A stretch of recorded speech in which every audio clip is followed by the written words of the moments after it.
Hello friends, এই চ্যাপ্টারের third video এটা। তো শুরু করা যাক। এখানে এনসিইআরটি বাংলাতে এক্সপ্লেন করা হবে। তোমরা যারা ক্লাস 11-এ পড়ছো বা নিট দেবে তাদের খুব কাজ লাগবে। তো টপিক হলো আজকের থাইরয়েড গ্ল্যান্ড। শুরু করা যাক। The thyroid gland is composed of two lobes which are located on either side of the trachea. Thyroid গ্ল্যান্ডসের দুটো লোবস থাকে, দুটো লোব নিয়ে তৈরি হয় এবং এটা কোথায় থাকে? ট্রাকিয়ার দুই পাশে থাকে। এই যে ট্রাকিয়া দেখতে পাচ্ছ, সেই ট্রাকিয়ার দুই পাশে আছে দুটো থাইরয়েড গ্ল্যান্ডস। ঠিক আছে, এই যে ওপরের দিকে ট্রাকিয়া, এই ট্রাকিয়ার দুই পাশে দেখতে পাচ্ছ, এটা একদিকে একটা লোব, এটা আর একটা লোব, সেটা হলো থাইরয়েড গ্ল্যান্ডস।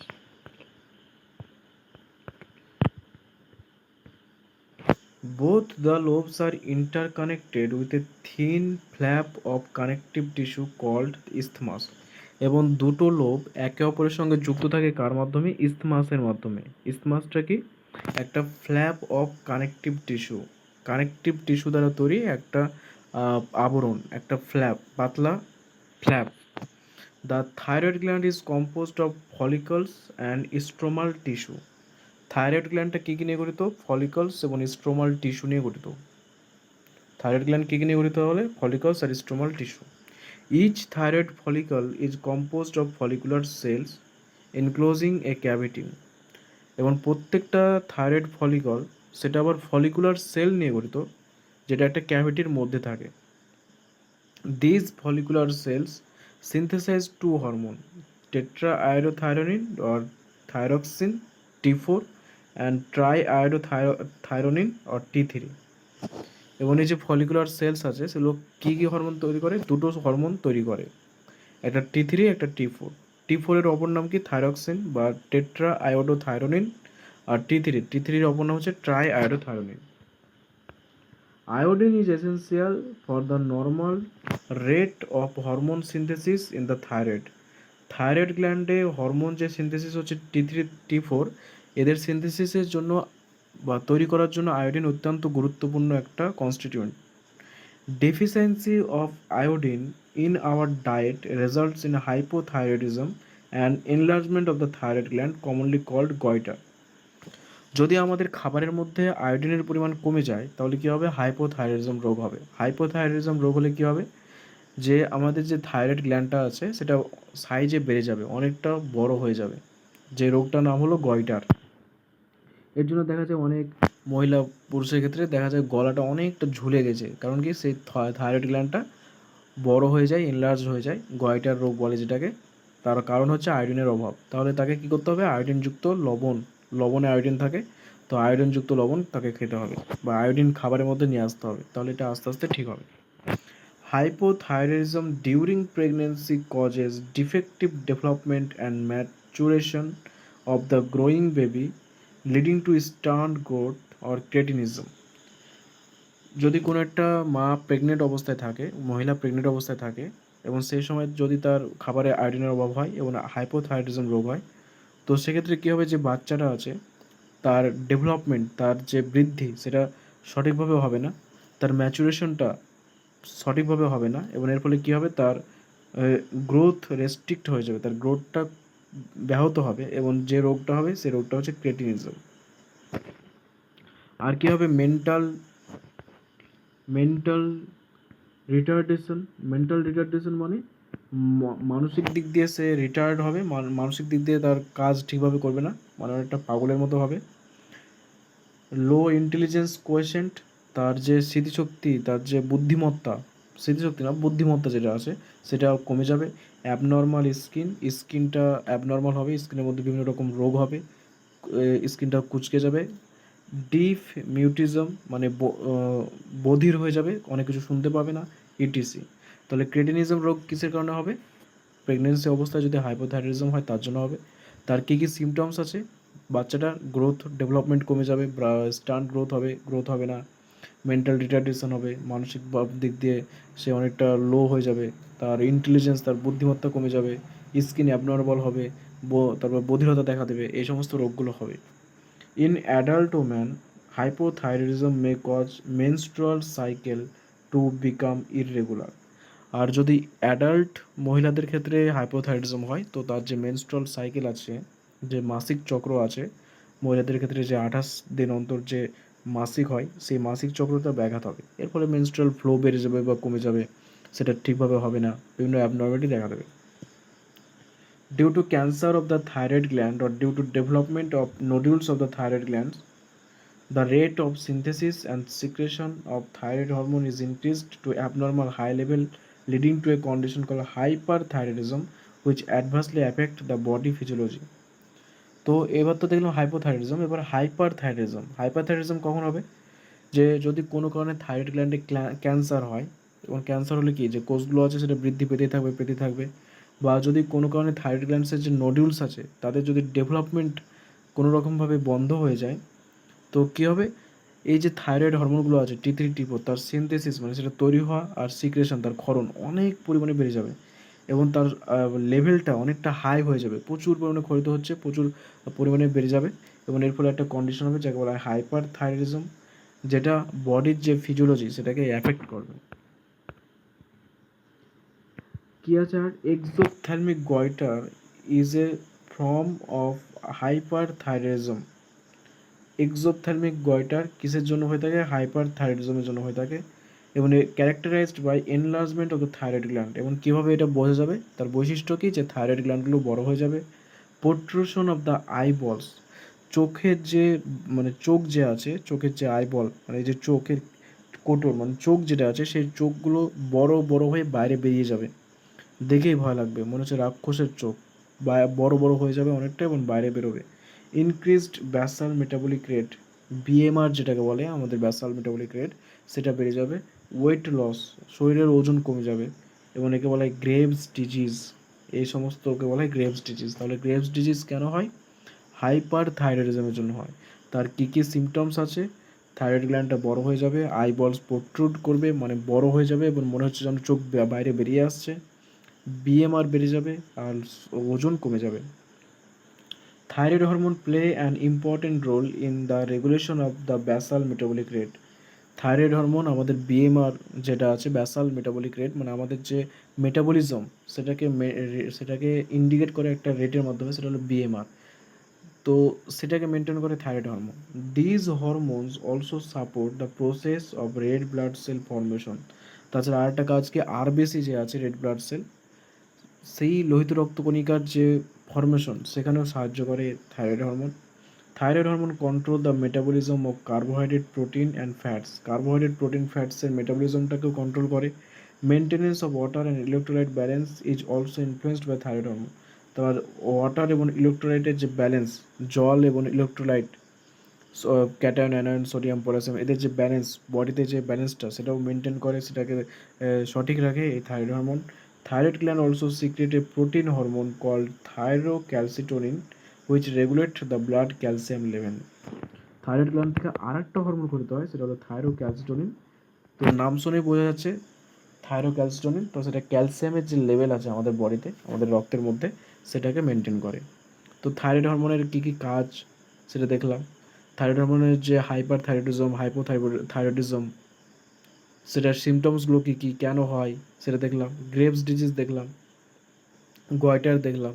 তো থাইরয়েড হরমোন কোথায় থাকে, কী কী হরমোন সিক্রিট করে, এগুলো দেখলাম।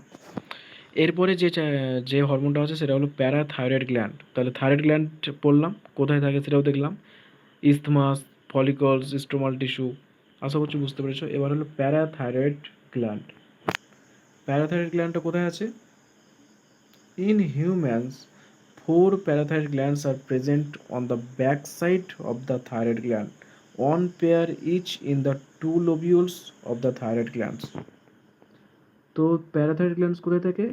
যে আমাদের যে থাইরয়েড গ্ল্যান্ডস আছে তার পেছনের দিকে থাকে, এবং দুটো লোব আছে আমরা দেখলাম, দুটো লোবে, প্রত্যেকটা লোবে দুটো করে প্যারাথাইরয়েড গ্ল্যান্ড থাকে। টোটাল মানুষের দেহে প্যারাথাইরয়েড গ্ল্যান্ড থাকে 4টে। তো ছবিতে একবার তোমাদেরকে দেখে দিচ্ছি, তাহলে পুরো ক্লিয়ার হয়ে যাবে ব্যাপারটা। এই যে দেখতে পাচ্ছ diagrammatic view of the position of thyroid, parathyroid, ventral side, dorsal side. তো এটা হলো ডরসাল সাইড বা পেছনের পার্ট। তো পেছনের পার্টে দেখতে পাচ্ছ এই যে প্যারাথাইরয়েড গ্ল্যান্ড, এক একটা লোবে দুটো করে প্যারাথাইরয়েড গ্ল্যান্ড আছে, এই লোবেও দুটো করে প্যারাথাইরয়েড গ্ল্যান্ড আছে, dorsal side of the dorsal side of the যে ট্রাকিয়ার ডরসাল সাইডে আছে, ঠিক আছে। আর এখানে যে আছে সেটা দেখতে পাচ্ছ ভেন্ট্রাল সাইড বা সামনের দিকে ট্রাকিয়া, এই যে ট্রাকিয়া দেখতে পাচ্ছ তার সামনের দিকে আছে থাইরয়েড গ্ল্যান্ড, এই যে থাইরয়েড গ্ল্যান্ড, দুটো থাইরয়েড গ্ল্যান্ড আছে। আর এটা এই যে কানেকশন সেটা হচ্ছে ইসথমাস, আর এটা হলো ভোকাল কর্ড, ঠিক আছে। আশা করছি বুঝতে পেরেছো এটা। তো প্যারাথাইরয়েড গ্ল্যান্ডটা এবার পড়া যায় ডিটেলসে। The parathyroid gland secrete a peptide hormone called parathyroid hormone. Parathyroid gland কি হরমোন ক্ষরণ করে? প্যারাথাইরয়েড হরমোন ক্ষরণ করে। তো এটা কি? এটা একটা peptide hormone. The secretion of parathyroid hormone is regulated by the circulating level of calcium ions. Parathyroid hormone যে সিক্রেশন আছে সেটা রেগুলেটেড হয় কার মাধ্যমে? যে ক্যালসিয়াম আয়ন আছে সেটা যে সার্কুলেট, তার মাধ্যমে এটা মেনটেন হয়ে থাকে। তো আমাদের বডিতে যে ফ্লুইড আছে, আমাদের যে ক্যালসিয়াম আছে, সেই ক্যালসিয়াম আয়ন নিয়ন্ত্রণ করে কতটা প্যারাথাইরয়েড হরমোন সিক্রেশন হবে সেটা। Parathyroid hormone increases the calcium plus two level in the blood. রক্তের মধ্যে ক্যালসিয়াম প্লাস টুর পরিমাণটা বাড়িয়ে দেয় parathyroid hormone. Parathyroid hormone acts on bones and stimulates the process of bone reabsorption, dissolution or demineralisation. বোনের ওপরে এটা কাজ করে, আমাদের বোনের ওপরে এটা কাজ করে। আর বোনের যে রিঅ্যাবজর্পশন মানে ডিসলিউশন আর ডিমিনারেলাইজেশন, বোন যে কোনো কিছুকে ডিসলিউট হয়ে যাওয়া, আর ডিমিনারেলাইজেশন মানে সেটা ভেঙে সেখান থেকে ক্যালসিয়াম প্লাস টু তৈরি করা, এটাকে বাড়িয়ে দেয়। এর ফলে ক্যালসিয়াম প্লাস টুর পরিমাণটা বেড়ে যায়। PTH also stimulates reabsorption of calcium plus 2 by the renal tubules and increased calcium plus 2 absorption from the digested food. তাছাড়া এটা কি যে রেনাল টিউবুলস আছে, পিসিটি, ডিসিটি, হেনলিস লুপ, সেখানে ক্যালসিয়াম প্লাস টু যাতে বেশি পরিমাণে শোষিত হয় সেটাতে সাহায্য করে। তাহলে এই যে রেনাল টিউব ক্যালসিয়াম প্লাস টুকে অ্যাবজর্ব করছে, তার মাধ্যমে সেই ক্যালসিয়াম প্লাস টুগুলো ব্লাড ভেসেলে যাবে, ব্লাড ভেসেলে গিয়ে আবার ক্যালসিয়াম প্লাস টুর পরিমাণটা বাড়িয়ে দেবে। ডাইজেস্টেড ফুড, আমরা যে খাবারটা খাচ্ছি সেই খাবার থেকে ক্যালসিয়াম প্লাস টুকে নেবে এবং সেটাকে রিঅ্যাবজর্ব করবে, রিঅ্যাবজর্ব করে ব্লাডে ক্যালসিয়াম প্লাস টুর পরিমাণটা বাড়িয়ে দেবে। এভাবে বিভিন্ন রকমভাবে ক্যালসিয়াম প্লাস টুর পরিমাণটা ব্লাডে, রক্তে বাড়িয়ে দেয় এই parathyroid hormone. It is thus clear that PTH is a hypercalcaemic hormone. It increases the blood calcium plus two level. এটা হলো হাইপার ক্যালসিয়ামিক হরমোন, কারণ কি ক্যালসিয়ামের পরিমাণটাকে বাড়িয়ে দিচ্ছে। হাইপার মানে বাড়িয়ে দেওয়া। কোথায় বাড়াচ্ছে? ব্লাডে, রক্তে, রক্তের মধ্যে ক্যালসিয়াম প্লাস টু পরিমাণটা বাড়িয়ে দিচ্ছে। Along with TCT, it plays a significant role in calcium balance in the body. আমরা যেটা আগে বললাম থাইরয়েড গ্ল্যান্ড থেকে থাইরোক্যালসিটোনিন ক্ষরিত হয়, TCT, আর এখানে হচ্ছে PCT। তো এই দুটো মিলে ক্যালসিয়ামের পরিমাণটাকে নিয়ন্ত্রণ করে। PCT কি করছে? প্যারাথাইরয়েড হরমোন ক্যালসিয়ামের পরিমাণটা ব্লাডে বাড়াচ্ছে, আর TCT কি করছে? সেটা দেহে বাড়াচ্ছে। এভাবে এই দুটো ক্যালসিয়াম প্লাস টুর পরিমাণটাকে মেনটেন করে। এরপরে যেটা আছে সেটা হলো থাইমাস। তো থাইমাসটা পড়া যাক কী আছে। The thymus gland is a lobular structure located between the lungs, behind the sternum, on the ventral side of the aorta. Aortal যে ভেন্ট্রাল সাইড বা সামনের দিকে আমাদের যে অ্যাওর্টা থেকে, হার্টের যে অ্যাওর্টা মানে যে মহাধমনী, তার সামনের দিকে স্টারনামের পাশে, স্টারনামের পেছনে, আর দুটো লাংসের, দুটো ফুসফুসের মধ্যবর্তী স্থানে থাইমাস গ্ল্যান্ড থাকে এবং এটা হচ্ছে একটা লোবিউলার স্ট্রাকচার। ছবিতে দেখায় তোমাদেরকে, তাহলে বুঝতে পারবে। ছবিটা এখানে নেই, অনেকটা আগে আছে, ঠিক আছে, সেই প্রথমের দিকে আছে থাইমাস গ্ল্যান্ড। এই যে থাইমাস গ্ল্যান্ড, দুটো ফুসফুস আছে দুই দিকে, সে দুটো ফুসফুসের মধ্যবর্তী স্থানে আছে।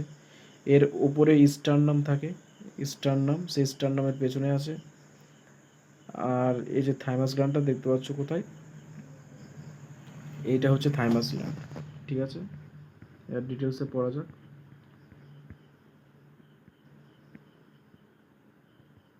আর অ্যাওর্টার ভেন্ট্রাল সাইডে থাকে। The thymus plays a major role in the development of the immuno system. Thymus gland কী কাজ করে?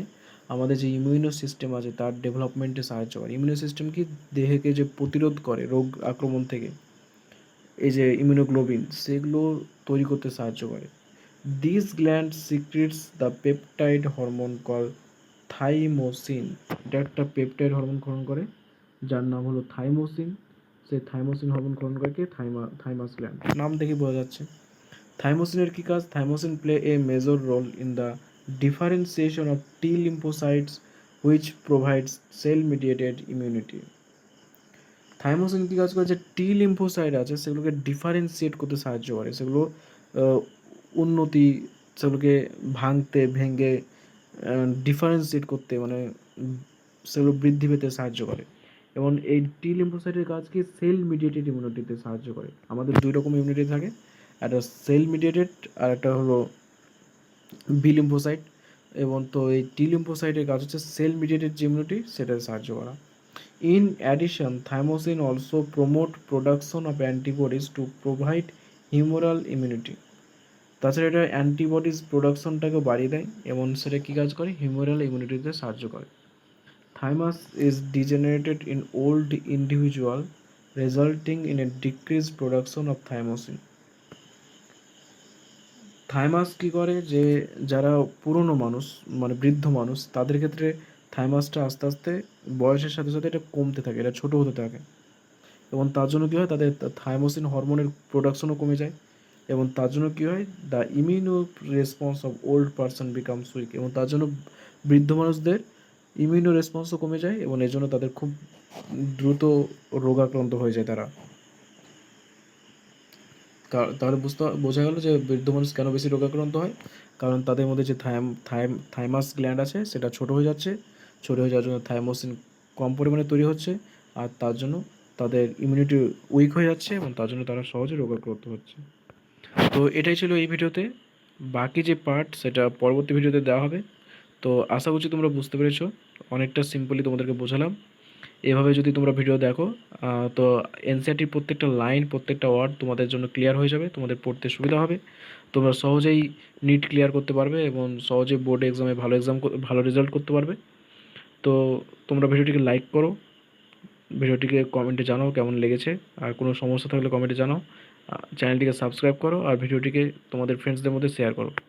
Thanks to everyone.